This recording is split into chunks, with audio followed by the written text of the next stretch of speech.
Saudiya Arabistonida AQSh va Ukraina delegatsiyalari o'rtasidagi muzokaralar yakunlandi. Bu Vladimir Zelenskiy hamda Donald Tramp o'rtasidagi fevral oyi oxirida yuz bergan tarixiy mojarosidan keyingi ilk yuqori darajadagi uchrashuvi bo'ldi. Uchrashuv Saudiya Arabistonining Jidda shahrida bo'lib o'tdi.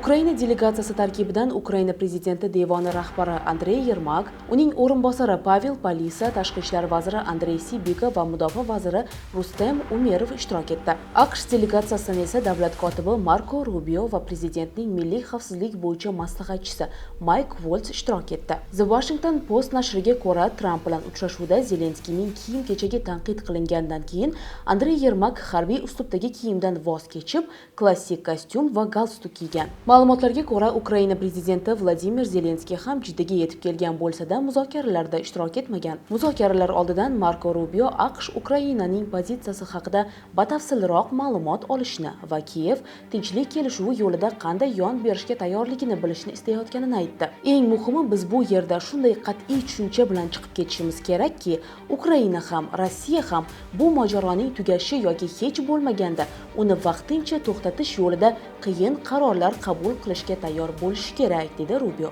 Ukraina AQSh bilan muzokaralarda 30 kunlik o't ochishni to'xtatishga tayyorligini bildirdi. Muzokaralar yopiq eshiklar ortida bo'lib o'tdi va taxminan 8,5 soat davom etdi. Shundan so'ng delegatsiyalar jurnalistlar oldiga chiqib, Ukraina AQShning zudlik bilan 30 kunlik o't ochishni to'xtatish taklifini qabul qilishga tayyor ekanligini e'lon qildi. Agar Rossiya ham shunday qarorga kelsa, ushbu sulh tomonlarning o'zaro roziligi bilan uzaytirilishi mumkin. Bu haqda Ukraina prezidenti ofisi rahbari Andrey Yermak Saudiyada e'lon qildi. Ukraina prezidenti Vladimir Zelenskiy muzokaralar yakunlanib e'lon qilinganidan bir necha daqiqa o'tib, Kiyev o't ochishni to'liq to'xtatishga tayyorligini tasdiqladi. Ukraina tinchlikka tayyor. Endi Rossiya urushni to'xtatish yoki urushni davom ettirishga tayyorligini ko'rsatishi kerak, dedi u. Shuningdek, AQSh Ukrainaga harbiy yordam va razvedka ma'lumotlarini yetkazib berish bo'yicha avval joriy etilgan cheklovlarni bekor qiladi. AQSh Rossiyaga shuni yetkazadiki, Rossiyaning o'zaro kelishuvi tinchlikka erishishning kalitidir. Shu munosabat bilan Qo'shma Shtatlar darhol razvedka ma'lumotlarini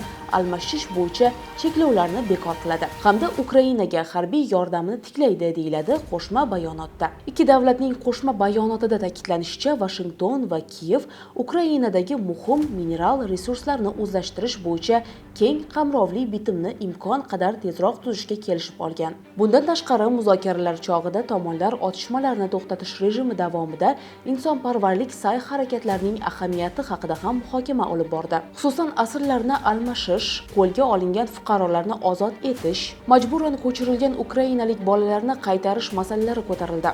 To'p endi Rossiya tomonida. Marko Rubio. AQSh davlat kotibi Marko Rubio muzokaralar yakunlari bo'yicha to'p endi Rossiya tomonida deb ta'kidladi. Shuningdek, agar Rossiya harbiy harakatlarni to'xtatishdan bosh tortsa, AQSh urushni davom ettirish va harbiy yordam ko'rsatishda davom etishini e'lon qildi. Ukraina prezidenti Vladimir Zelenskiy ham muzokaralar natijalari bo'yicha o'z munosabatini bildirib, AQSh endi Rossiyani ishontirish uchun harakat qilishi kerakligini aytdi. Tinchlik Rossiya rozi bo'lgan paytdagina amalga oshadi, deb qo'shimcha qildi u. Muzokara natijalari qachon Moskvaga yetkaziladi? Rubio bu borada aniq muddatni bildirmagan, biroq buni imkon qadar tezroq amalga oshirishga umid qilamiz, dedi. Shuningdek, AQSh prezidenti Donald Tramp AQSh va Rossiya vakillarining uchrashuvi seshanba yoki chorshanba kuni bo'lib o'tishini ma'lum qildi. Uchrashuv qayerda bo'lishi va kimlar ishtirok etishi haqida aniq ma'lumotlar bermadi. Tramp shuningdek Rossiya prezidenti Vladimir Putin bilan gaplashishni rejalashtirganini aytdi. Uning fikricha, Putin bilan suhbat shu haftada bo'lishi mumkin. Shuningdek, u prezident Vladimir Zelenskiyni yana Oq uyga taklif etishini,